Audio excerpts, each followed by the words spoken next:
बहुत समय पहले की बात है। एक गांव में शिवा नाम का एक बूढ़ा आदमी अपनी पत्नी शारदा के साथ रहा करता था। शिवा के बेटे और माधव बहू श्यामा की एक हादसे में मौत हो जाने के कारण उनके बच्चे राजू और श्रावणी शिवा के पास ही रहा करते थे।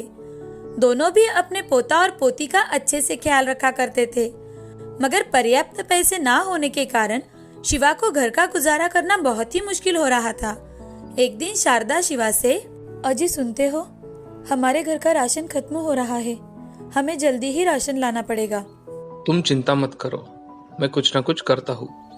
ऐसा कहकर शिवा बाजार में काम की तलाश में चला जाता है। शिवा की उम्र बढ़ जाने के कारण उससे ज्यादा मेहनत वाला काम नहीं हुआ करता था। शिवा काम की तलाश में इधर उधर बाजार में घूम रहा था। तभी शिवा को एक जगह मजदूरी का काम मिल जाता है। शिवा दिन भर मजदूरी का काम करता है और घर लौटते वक्त उसकी दिन भर की कमाई सिर्फ 200 रुपए ही मिलने के कारण वो बहुत ही ज्यादा उदास हो जाता है। शिवा शारदा से, शारदा, ये पैसे लो और इन पैसों से थोड़ा सा राशन लेकर आओ। इतने से रुपए में हमारा गुजारा कैसे होगा? अगर ऐसा ही चलता रहा तो हमारे पोता और पोती का क्या होगा? वही चिंता मुझे भी खाए जा रही है। तुम आज के लिए राशन तो लेकर आओ, बाद में देखते हैं। जी। ऐसा कहकर शारदा बाजार जाती है और राशन खरीद कर लाती है और खाना पकाने लगती है। तभी शिवा की पोती शिवा से, दादाजी, आप ऐसे थके हुए क्यों लग रहे हो? आपकी तबीयत तो ठीक है ना? हाँ गुड़िया, मेरी तबीयत ठीक है। इस बुढ़ापे की वजह से अब मुझसे ज्यादा काम नहीं होता, इसलिए जल्दी थक जाता हूँ। दादाजी, मैं आपके पैर दबा देती हूँ। अरे नहीं मेरी बच्ची, अब हम सब मिलकर खाना खाएंगे। जी दादाजी। ऐसा कहकर श्रावणी अपने दादाजी के साथ खाना खाने बैठ जाती है। तभी राजू दादी से, दादी, मुझे दादाजी के हाथ की पनीर की सब्जी और अंडे का आमलेट बहुत पसंद है। क्या तुम दादाजी को कहोगी कि वो हमें बनाकर खिलाए? अगले हफ्ते जरूर बनाएंगे, अभी ये खाना खा लो। राजू समझदार होने के कारण अपने दादी की बात जल्दी से समझ गया और दादी से, ठीक है दादी। सभी ने खुशी खुशी खाना खाया और जल्दी से सो गए। अगले दिन राजू और श्रावणी आंगन में खेल रहे थे। तभी श्रावणी राजू से, भैया, दादाजी कल काम करके कितने थक गए थे। मुझे लगता है हमें उनकी मदद करनी चाहिए। हाँ श्रावणी, ये विचार तो मेरे मन में भी आया, मगर हम क्या कर सकते हैं? भैया, हमारे दादाजी के हाथ की पनीर की सब्जी और बटर आमलेट कितना अच्छा होता है। वो इतना स्वादिष्ट होता है कि उसका स्वाद मुंह में ही रह जाता है। मैं सोच रही थी, अगर दादाजी एक रेडी लगाए तो, और उस पर पनीर की सब्जी, उसके साथ ही ऑमलेट बनाकर बेचे तो उनको इतनी मेहनत नहीं करनी पड़ेगी। अरे हाँ, जब दादाजी घर पर आएंगे तो हम उन्हें ये बात बताएंगे। हाँ भैया, हम उन्हें जरूर बताएंगे। शाम के समय शारदा और शिवा आंगन में बैठे थे। तभी राजू और श्रावणी शिवा के पास आकर, दादाजी, मुझे आपको एक बात बतानी है। हाँ बोलो। दादाजी, मैं सोच रहा हूँ अगर हम बाजार में खाना बनाने की रेडी लगाए तो हम उस पर पनीर की सब्जी और आमलेट भी बेच सकेंगे। राजू, तुम्हारा विचार बहुत अच्छा है, मगर बेटा हमारे पास उतने पैसे नहीं हैं। मेरे पास कुछ पैसे हैं, ये आप रख लो। हाँ शारदा, इन पैसों से हमारा काम हो जाएगा। ऐसा कहते ही राजू और श्रावणी बहुत खुश हो जाते हैं। उनकी खुशी का तो जैसे ठिकाना ही नहीं था। दूसरे दिन शिवा बाजार में जाकर एक रेडी किराए पर लेकर आता है। उस पर शिवा खाने के पकवान रखकर बेचने लगता है। आज उनका पहला दिन था और इसी कारण उनके रेडी पर कोई नहीं आ रहा था। शाम के समय दो आदमी शिवा के रेडी पर आकर, अरे चाचा जी, आपने कब से रेडी लगाना शुरू किया? मजदूरी का काम करना छोड़ दिया क्या? बेटे, अब मुझसे ज्यादा काम नहीं हो पाता, इसलिए मैंने सोचा एक रेडी लगा लूं। अच्छा चाचा जी, मुझे एक ऑमलेट दीजिए और मेरे दोस्तों के लिए मसाला चीज ऑमलेट बनाइए। जी अभी बना के देता हूँ। शिवा एक प्लेट में ऑमलेट और एक मसाला चीज ऑमलेट बना के देता है। रंगा और उसका दोस्त ऑमलेट खाते हैं। तभी रंगा शिवा से, अरे चाचा जी, आपके हाथ को तो बहुत स्वाद है, मुझे ये ऑमलेट बहुत पसंद आया। आपका ये मसाला चीज ऑमलेट भी बहुत अच्छा है चाचा, हमें बहुत पसंद आया। चाचा जी, मुझे पनीर की सब्जी घर पर पार्सल दीजिए, जी अभी देता हूँ। शिवा रंगा को पार्सल दे देता है। उस दिन शिवा का धंधा ज्यादा नहीं चल पाता, लेकिन जैसे जैसे लोगों को पता चलता है कि शिवा के हाथों में जादू है, उसने बनाया हुआ ऑमलेट और पनीर की सब्जी बहुत ही ज्यादा स्वादिष्ट है। लोगों की भीड़ जमा होने लगती है। उसके साथ ही शारदा रोटियां, दाल, राइस बनाकर बेचा करती थी। शारदा शिवा से, हमने तो कभी सोचा भी नहीं था कि हमारा धंधा इतना अच्छा चलेगा, हमें इतनी तरक्की मिलेगी। हमारे पोता और पोती की आइडिया की वजह से हम हमारा व्यवसाय शुरू कर पाए। हाँ शारदा, हमारे पोता पोती बहुत ही होशियार है। जी, ऐसा कहकर शिवा अपना काम करने लगता है। तभी राजू वहाँ आ जाता है। राजू शिवा से, दादाजी, अगले हफ्ते श्रावणी का जन्मदिन है, तो क्या हम हमारे दोस्तों को घर पर खाने के लिए बुला सकते हैं? ठीक है, तुम तुम्हारे और श्रावणी के दोस्तों को घर पर खाने के लिए बुला लेना। ठीक है दादाजी। राजू खुशी खुशी अपने स्कूल चला जाता है। स्कूल में जाकर राजू अपने दोस्तों से, सुहानी, सुरेश, गोलू, अगले हफ्ते श्रावणी का जन्मदिन है, तो हमारे घर तुम जरूर आना। हाँ, हम जरूर आएंगे। हाँ, मैं भी जरूर आऊंगा। ऐसे ही एक हफ्ता बीत जाता है। राजू के दोस्त और श्रावणी के दोस्त बर्थडे के लिए राजू के घर इकट्ठा हो जाते हैं। शिवा और शारदा श्रावणी के लिए एक केक लेकर आते हैं। तभी श्रावणी अपने दोस्तों के बीच खड़ी होती है और केक को कट करती है। सबको खिलाती भी है। थोड़ी ही देर बाद बच्चे खाना खाने बैठ जाते हैं। शिवा और शारदा बच्चों को खाना परोसते हैं। खाना इतना ज्यादा स्वादिष्ट होता है कि बच्चे भी बड़े चाव से खाना खा लेते हैं। तुम सभी को खाना पसंद आया ना? राजू, ये खाना बहुत अच्छा है, मुझे बहुत पसंद आया। बच्चों, कुछ और चाहिए तो मांग लेना। जी दादी। थोड़ी ही देर बाद खाना खाकर राजू के सारे दोस्त अपने घर चले जाते हैं और सभी बच्चे अपने घर जाकर खाने की बहुत तारीफ करते हैं। बच्चों की बातें सुन उनके पेरेंट्स शिवा के रेडी पर आकर खाना खाकर देखते हैं। सभी को वो खाना बहुत पसंद आता है। शिवा और शारदा दिन रात मेहनत करके अपना व्यवसाय बढ़ा रहे थे। उनके इस व्यवसाय में श्रावणी और राजू भी उनकी मदद कर दिया करते थे। शिवा के व्यवसाय की अब बहुत तरक्की होने लगी थी। अब वो सब खुशी खुशी अपना जीवन गुजार रहे थे। गांव में शिवा की दुकान दादाजी की रसोई नाम से फेमस हुई। इस कहानी से हमें ये सीख मिलती है कि जिंदगी में हमेशा मेहनत करनी चाहिए। मेहनत करने से रास्ते अपने आप मिल जाते हैं और हमें हमारी मंजिल प्राप्त होती है। कभी कभी छोटी सी कल्पना भी बहुत बड़ा काम कर जाती है। सीतापुर नाम के गांव में शारदा नाम की औरत रहा करती थी। उसके पति के देहांत के बाद वह मजदूरी का काम किया करती थी। उसे एक रानी नाम की लड़की थी जो स्कूल में जाती थी। शारदा जब मजदूरी का काम किया करती थी तब रानी स्कूल जाकर अपनी पढ़ाई पूरी करती थी। जब जब रानी को समय मिलता वो भी अपनी माँ के साथ काम पर चली जाया करती थी। दूसरे गांव में अगर मजदूरी का काम मिला तो शारदा रानी को लेकर दूसरे गांव चली जाती थी। एक दिन अपना काम खत्म करके शारदा जंगल के रास्ते से घर जा रही थी। तभी भूख लगने की वजह से शारदा और रानी एक पेड़ के नीचे रोटी खाने के लिए बैठ जाती है। शारदा रानी से, रानी बेटी, चलो हम पहले खाना खा लेते हैं। हाँ माँ, मुझे भी बहुत भूख लगी है, चलो ना खाना खाते हैं। दोनों माँ बेटी खाना खाना शुरू कर रही थी। तभी उनके पास एक बूढ़ी औरत आकर, मुझे बहुत भूख लगी है बेटा, 2 दिन से मैंने खाना नहीं खाया।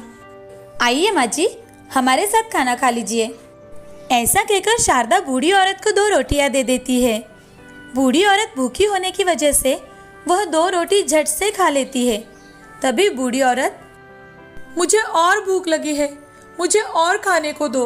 उसकी बातें सुन शारदा ने उसे अपने हिस्से की रोटी भी खाने को दे दी। तभी बूढ़ी औरत ने वह रोटी भी खा ली।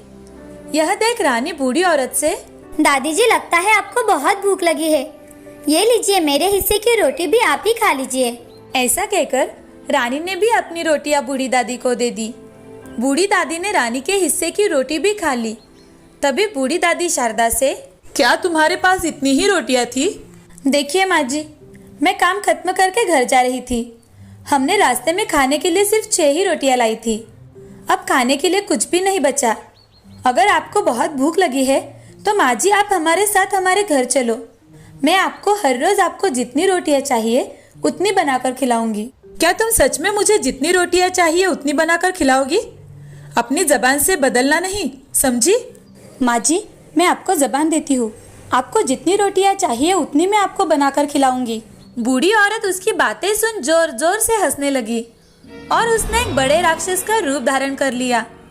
तभी उस राक्षस को देखकर रानी बहुत डर गई और अपने माँ के पास जाकर खड़ी रह गई। शारदा डर गई थी मगर उसने हिम्मत जुटाकर उस राक्षस से कहा, देखो मेरे कहे अनुसार मैं तुम्हें हर रोज रोटी खिलाऊंगी और जिस दिन मैं तुम्हें रोटी ना खिला पाई उस दिन मैं और मेरी बेटी अपने आप आकर तुम्हें सौंप देंगे। शारदा की बातें सुन राक्षस मान गई। शारदा और रानी अपने गांव लौट गए। तभी रानी शारदा से, माँ तुमने बड़ी खूबी से उस राक्षस से हम दोनों को छुड़ा लिया। नहीं बेटी, मैंने उस राक्षस से झूठ नहीं बोला। मैं सच में कल से उसे रोटियां बनाकर लेकर जाऊंगी। मैंने उसे वचन दिया है। ठीक है माँ। दूसरे दिन शारदा ढेर सारी रोटियां बनाकर एक टोकरी में भरने लगी। रानी ने भी उसकी मदद कर दी और वो दोनों टोकरी उठाकर जंगल में लेकर गए। वहां राक्षस शारदा से, वाह क्या खुशबू है, कहाँ है मेरी रोटियां? लाओ जल्दी दो, मुझे बहुत भूख लगी है। ऐसा कहकर राक्षस टोकरी की सारी रोटियां खा गई और राक्षस शारदा से, मुझे हर रोज ऐसे ही गर्मा गर्म स्वादिष्ट रोटियां खिलाना, वरना तुम दोनों को मैं ऐसे ही खा जाऊंगी। ऐसा सुनकर शारदा और रानी टोकरी लेकर घर लौट आए। वो दोनों हर रोज टोकरी भरकर रोटियां बनाती और उस राक्षस के लिए ले जाती। राक्षस भी बड़े मजे से गर्मा गर्म रोटी खाया करती थी। ऐसे ही कुछ समय बीत गया। एक दिन रानी शारदा से, माँ हमारे पास रोटी बनाने के लिए थोड़ा भी आटा बचा नहीं है और हमारे पास के पैसे भी खत्म हो गए हैं। अब हम क्या करें माँ? क्या करे बेटा, हम दोनों ने जबान दी है तो हमें जाना ही होगा। आज क्या होगा पता नहीं, उसका डर तो मुझे भी लग रहा है। उसी समय वह राक्षस बनी बूढ़ी दादी शारदा के घर आती है और शारदा से बूढ़ी औरत, आओ माँ जी, हम तुम्हारे ही बारे में बात कर रहे थे। इतने दिन मैंने मेहनत करके तुम्हारी भूख मिटाई है, पर हमारे पास अब पैसे बिल्कुल खत्म हो गए हैं। तुमने तो आज हमें जंगल तक आने की तकलीफ से भी बचा लिया है। आज तुम हम दोनों को ही खा लो। ऐसा कहकर शारदा अपने बेटी को गले लग जाती है। तभी बूढ़ी दादी एक देवी के रूप में बदल जाती है। वह बूढ़ी दादी राक्षस के सिवा देवी बनी देख शारदा और रानी अचरज से एक दूसरे की ओर देखते हैं। तभी देवी शारदा से, मैंने तुम दोनों की बात सुन ली थी। जब मैंने तुम दोनों को जंगल में देखा था तब तुम दोनों ने अपने पास की रोटी तो दी थी और अपने हिस्से की रोटी भी मुझे दे दी। मैं तुम दोनों की परीक्षा ले रही थी। मैं परीक्षा लेने के लिए राक्षस में बदल गई और तुमने मुझे एक दिन भी नहीं कोसा और हर रोज अपने किए वादे के मुताबिक मुझे रोटी खिलाती रही। इससे मैं बहुत प्रसन्न हो गई हूँ। मैंने तुम दोनों जैसा नेक इंसान आज तक नहीं देखा। तुमने मुझे खाना खिलाकर संतुष्ट किया। आज से तुम्हें किसी भी चीज की कमी नहीं होगी। ऐसा कहकर देवी माँ ने हीरे, पैसे, सोने के सिक्कों का ढेर बना दिया। शारदा और रानी तो ये देखकर हैरान हो जाते हैं। तभी देवी शारदा से, तुम अब अपनी पूरी जिंदगी अच्छी तरह से गुजार सकती हो। और हाँ, तुम्हारे ऊपर मैं एक और बड़ी जिम्मेदारी डालने वाली हूँ। ऐसा कहकर देवी माँ ने अपना हाथ घुमाया और वहाँ एक जादुई छड़ी आ गई। वो छड़ी देवी माँ शारदा को देकर, तुम इस छड़ी को जैसे ही गोल घुमाओगी तब यहाँ ढेर सारी रोटियां तैयार होगी। तुम उन रोटियों को लेकर गरीबों में बांट देना। तुम गरीबों की सहायता कर उनकी भूख मिटाओगी। ऐसा कहकर देवी माँ आशीर्वाद देकर वहाँ से अदृश्य हो गई। तभी शारदा ने कीमती हीरे, जवाहरात, सोने के सिक्के और पैसे अलमारी में रख दिए और कुछ पैसों से शारदा ने नया घर भी बनवाया और उसमें रहने लगी। अगले दिन से शारदा उस जादुई छड़ी की सहायता से रोटियां बनाने लगी और रानी उन रोटियों को एक टोकरी में भरने लगी। पर्याप्त रोटियां जब बन जाए तब शारदा उसे बंद कर दिया करती थी। शारदा वो रोटियां हर रोज गरीबों में बांटती थी और कुछ रोटियां मंदिर में भी दान किया करती थी। वो रोटियां बांटते बांटते अपना जीवन हंसी खुशी गुजार रही थी। इस कहानी से हमें ये सीख मिलती है कि जिंदगी में हमेशा सबकी मदद करनी चाहिए और भूखे की हमेशा भूख मिटानी चाहिए। कब हमारा नसीब चमक जाए ये हमें भी पता नहीं चलता। इसीलिए अच्छे कर्म करो, फल की अपेक्षा मत करो। मुंबई नाम के शहर में सुबोध नाम का आदमी एक बड़े कंपनी में काम किया करता था। उसके परिवार में पत्नी रेखा और बेटी राधा रहती थी। सुबोध की तनख्वाह अच्छी होने के कारण उसका परिवार हंसी खुशी जीवन व्यतीत करता था। रेखा के हाथों के पकवानों को बहुत ही स्वाद था। एक दिन सुबोध अपनी पत्नी रेखा से, रेखा, कल हमारे घर मेहमान आने वाले हैं, उनके लिए अच्छा खाना बना के रखना। कल हमारे घर पर कितने लोग आएंगे? लगभग 10 लोग आएंगे। ठीक है, कल खाना बनाकर रखूंगी। ठीक है। ऐसा कहकर सुबोध ऑफिस में चला जाता है। अगले दिन सुबोध ऑफिस के लोगों के साथ घर लौट आता है। घर आते ही खाने की खुशबू से सभी लोग खुश हो जाते हैं। अरे भाई सुबोध, खाने की तो खुशबू बहुत अच्छी आ रही है। पेट में तो जैसे चूहे दौड़ रहे हैं। चलो राजन, तुम्हें अभी खाना खिलाता हूँ। हाँ चलो जल्दी। ऐसा कहकर राजन और बाकी के सभी लोग खाना खा लेते हैं। खाना इतना स्वादिष्ट होता है कि मेहमान खाना खाकर तृप्त हो जाते हैं और अपने घर चले जाते हैं। अब ऐसे ही दिन बीत रहे थे। सुबोध की नौकरी अच्छी चल रही थी। तभी कुछ ही महीनों में कंपनी के हालात खराब होने के कारण बहुत सारे लोगों को कंपनी से निकाल दिया गया। उसमें सुबोध भी एक था। सुबोध उस दिन जल्दी घर आ जाता है। उसे देख रेखा सुबोध से, आज आप इतने जल्दी कैसे घर वापस आए? रेखा, मेरी नौकरी चली गई है। कंपनी के हालात बहुत खराब होने के कारण कंपनी ने बहुत सारे लोगों को निकाल डाला। मगर ऐसे कैसे निकाल डाला? कुछ बताया भी नहीं। रेखा की बातें सुन सुबोध मन ही मन बहुत सोचने लगता है और सोचते सोचते घर से बाहर चला जाता है। बाहर जाते ही उसके पुराने आवारा दोस्त उसे मिल जाते हैं। उनके साथ सुबोध बैठ के दारू पीने लगता है। उस दिन सुबोध बहुत दारू पीकर घर लौटता है। सुबोध घर आते ही रेखा से, रेखा, ओ रेखा, जल्दी से मुझे खाना परोसो। जी अभी परोसती हूँ।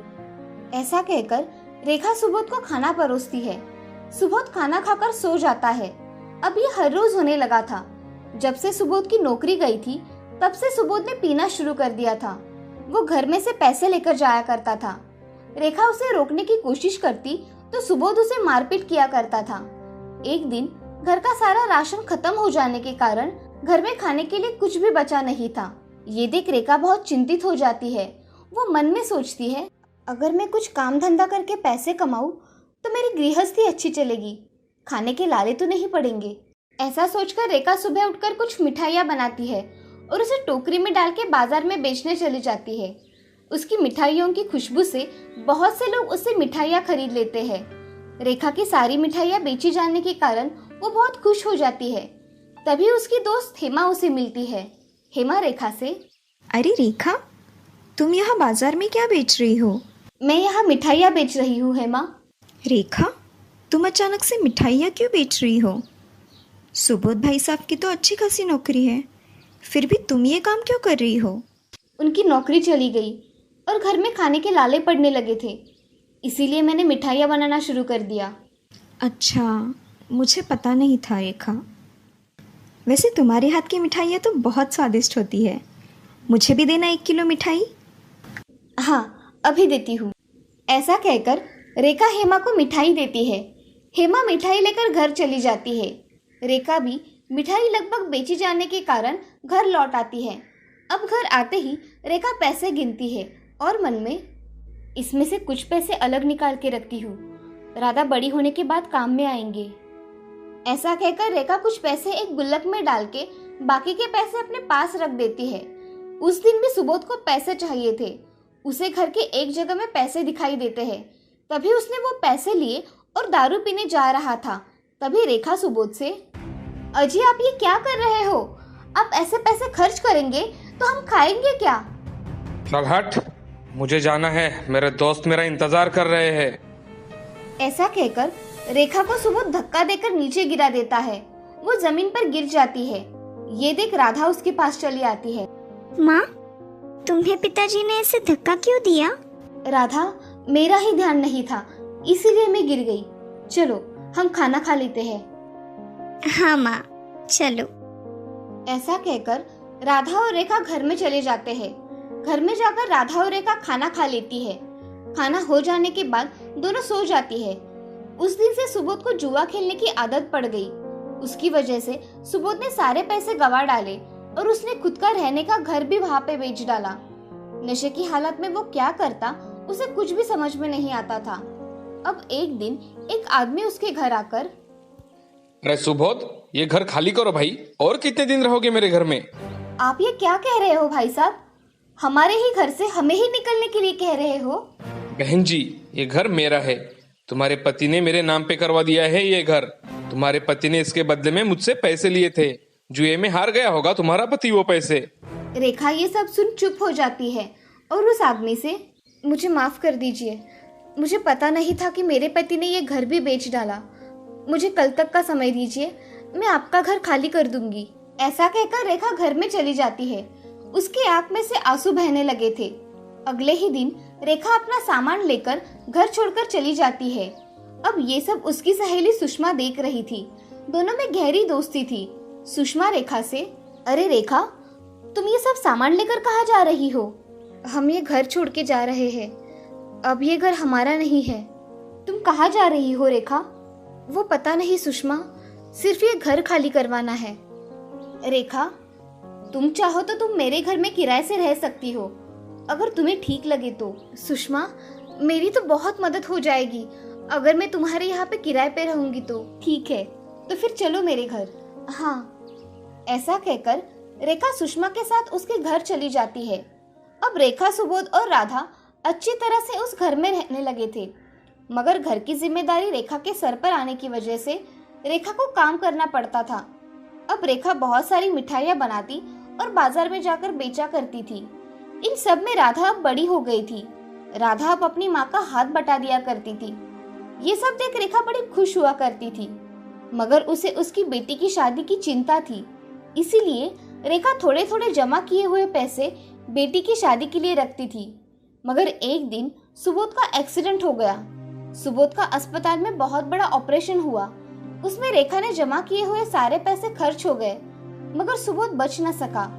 ये सब सुन रेखा और राधा बहुत फूट फूट कर रोने लगे। आज उनके घर का सहारा ही चला गया था। अब रेखा के मन में अपनी बेटी की शादी का ख्याल आता है, मगर पास में पैसे ना होने के कारण वो फिर से काम करने लगती है। एक दिन रेखा की सहेली हेमा उसे दिखती है। तभी हेमा रेखा से, रेखा, सुबोध भाई साहब का तो बहुत बुरा हुआ। अब तुम दोनों कैसी हो? हम दोनों अच्छी है हेमा, तुम्हारा कैसे चल रहा है? मेरा तो सब ठीक है। मेरे मन में कितने दिनों से एक बात थी, तुम कहो तो पूछूं? हेमा, इसमें पूछने की क्या बात है, पूछो। रेखा, मेरा बेटा अच्छी कंपनी में काम करता है और मैं चाहती हूँ कि राधा मेरे घर की बहू बने। ये सब बातें सुनकर रेखा हेमा से, हेमा, मेरी राधा अगर तुम्हारे घर की बहू बनेगी तो मेरी राधा के भाग ही खुल जाएंगे, मगर मेरे पास तुम्हें देने के लिए कुछ भी नहीं है। मुझे लड़की के सिवा कुछ नहीं चाहिए रेखा। मुझे तो ये रिश्ता मंजूर है और शादी का सारा खर्चा मैं ही करूँगी। ये सब सुन रेखा की आंखों में से आंसू बहने लगे। अब रेखा हेमा के गले लग जाती है और हेमा रेखा से, तुम किसी भी चीज की चिंता मत करो रेखा, मैं सब संभाल लूंगी। और रही बात पैसों की, तो वो आज है तो कल नहीं। हाँ हेमा, मुझे तुम जैसी सहेली मिली, मेरे तो भाग ही खुल गए। दोनों की बातचीत चल रही थी, तभी राधा वहां आ जाती है। रेखा राधा से, राधा, हेमा चाची का आशीर्वाद लो। ऐसा कहते ही राधा हेमा के पैर पड़ के आशीर्वाद लेती है। अब कुछ ही दिनों में हेमा के बेटे गोविंद के साथ राधा की शादी हो जाती है। जैसा रेखा ने सोचा था उससे कई बेहतर शादी राधा की हुई थी। ये सब देख रेखा बहुत खुश हो गई थी। अब रेखा भी अपना जीवन अच्छी तरह से व्यतीत कर रही थी। एक गरीब को लड़की की शादी करवाना सच में बहुत ही कठिन काम होता है। और तो और हमारे समाज में दहेज प्रथा होने के कारण लड़कियों को घरेलू हिंसा का शिकार होना पड़ता है। इसीलिए हमें इन सब का विरोध करना चाहिए। इस कहानी से हमें ये सीख मिलती है कि जिंदगी में कभी भी हार नहीं माननी चाहिए। हर कठिन परिस्थिति का डटकर सामना करना चाहिए।